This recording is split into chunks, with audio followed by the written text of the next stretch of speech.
Halo teman-teman, perkenalkan nama saya Yurniwati Tafanao, NPM 190531111002.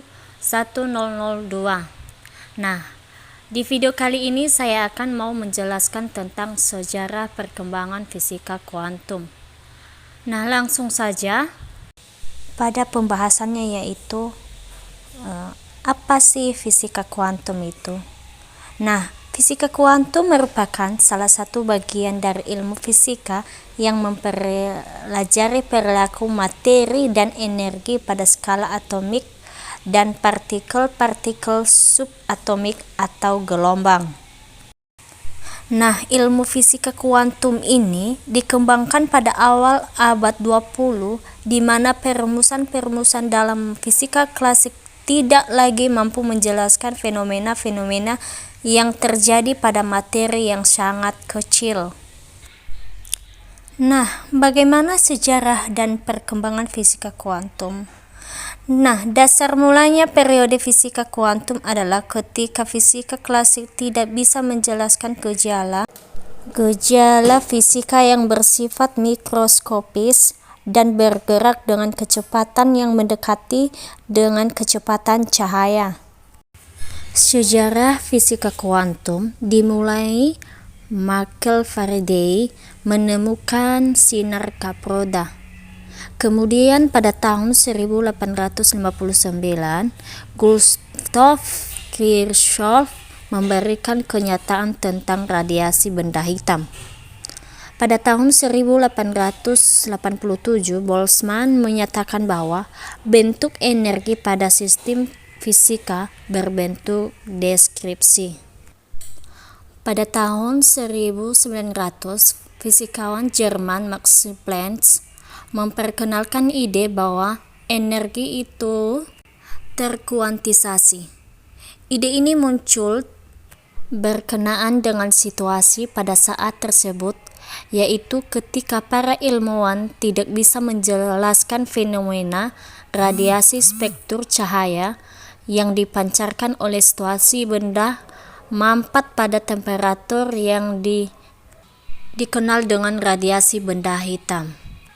Lanjut, Planck menurunkan persamaan yang dapat menerangkan radiasi spektrum ini sebagai fungsi temperatur dari benda yang meradiasikannya dan memandang bahwa radiasi ini dipancarkan tidak dalam bentuk kontinu, tapi dalam bentuk paket-paket energi yang disebut kuanta. Max Planck ini mengasih rumus, yaitu E sama dengan H dikali V. Nah, pada tahun 1905, Albert Einstein berhasil menjelaskan efek fotolistrik dengan didasari oleh pendapat Planck pada 5 tahun sebelumnya dengan mempostulatkan bahwa cahaya atau lebih khususnya radiasi elektromagnetik dapat dibagi dalam paket-paket tertentu yang disebut kuanta dan berada dalam ruangan. Energi berhasil menjelaskan bahwa untuk membuat elektron terpancar dari permukaan logam diperlukan cahaya yang menumpuk. Cahaya tersebut harus memiliki frekuensi melebihi frekuensi ambang dari logam tersebut.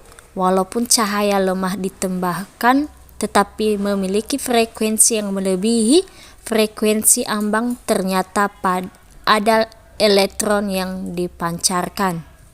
One heuristic viewpoint concerning the emission and transformation of light pada bulan Maret 1905 mengasih teori tentang kuantum yang menyatakan bahwa cahaya terradiasi dalam bentuk paket-paket energi secara terpisah dan diserap oleh elektron secara individual, berhasil menjelaskan efek fotolistrik dengan baik, yaitu pada intensitas cahaya yang lemah pun bisa terpancarkan elektron dari logam. Frekuensi cahaya yang diberikan melebihi frekuensi ambang dari logam yang disinarinya.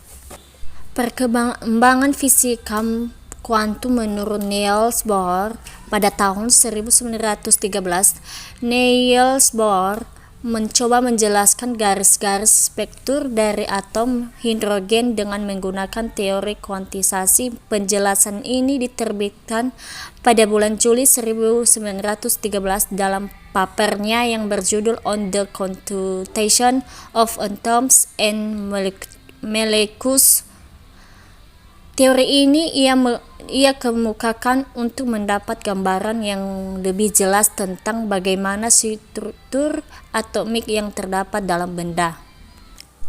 Walaupun teori Bohr tidak terbukti secara eksperimen, namun hal ini menjadi sebuah catatan yang merubah paradigma para ilmuwan saat itu tentang bagaimana menjelaskan gejala atomik dengan memakai pendekatan yang lebih umum.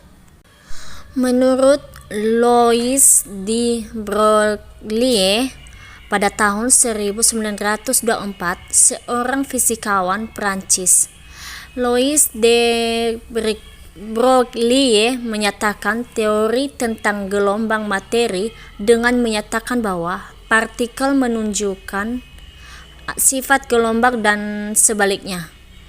Teori ini berlaku untuk partikel tunggal. Teori tersebut diambil dari teori relativitas khusus. Heisenberg merumuskan prinsip ketidaktentuannya pada tahun 1927.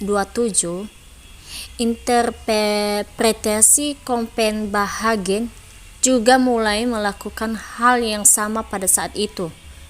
Namun kemudian dimulai pada sekitar tahun 1927, Dirac memproses menyatukan mekanika kuantum dengan relativitas khusus dengan mengajukan persamaan Dirac untuk elektron. Persamaan Dirac mampu menjelaskan gambaran relativitas dari fungsi gelombang dari sebuah elektron yang gagal dijelaskan oleh Schrödinger. Lanjut pada eksperimen mendasari perkembangan fisika kuantum ini. Penemuan yaitu 1. Thomas Young dengan eksperimen celah ganda mendemonstrasikan sifat gelombang cahaya pada tahun 1805. 2. Henry Becquerel menemukan radioaktivitas pada tahun 1896. 3. J.J. Thomson dengan mengeksperimen sinar katoda menemukan elektron pada tahun 1897. 4. Studi radiasi benda hitam antara 1850 sampai 1900 yang dijelaskan tanpa menggunakan konsep mekanika kuantum. 5. Einstein menjelaskan tentang efek fotolistrik pada tahun 1905 dengan menggunakan konsep foton dan partikel cahaya dengan energi berkuantisasi. Menurut Robert, memiliki menunjukkan bahwa arus listrik bersifat seperti kuanta dengan menggunakan eksperimen tetes minyak pada tahun 1909. Sedangkan menurut Ernest Rutherford mengungkapkan model atom puding, yaitu massa dan muatan positif dari atom terdistribusi merata dengan percobaan lempengan emas pada tahun 1911. Nomor berikutnya yaitu Otis Terr dan Walter Gilras mendemonstrasikan sifat berkuantisasinya spin partikel yang dikenal dengan eksperimen Terr-Gilras pada tahun 1920. Menurut Clinton, Davison dan Lester Germer mendemonstrasikan sifat gelombang dari elektron melalui percobaan difraksi elektron pada tahun 1927. Dan nomor yang terakhir yaitu Cledy L. Cowan dan Friedrich Reines menjelaskan tentang keberadaan neutrino pada tahun 1955. Nah, itu saja penjelasan sejarah fisika kuantum dari saya. Jika ada kekurangan atau yang salah tentang penjelasan ini, mohon dimaklumi. Sekian dan terima kasih.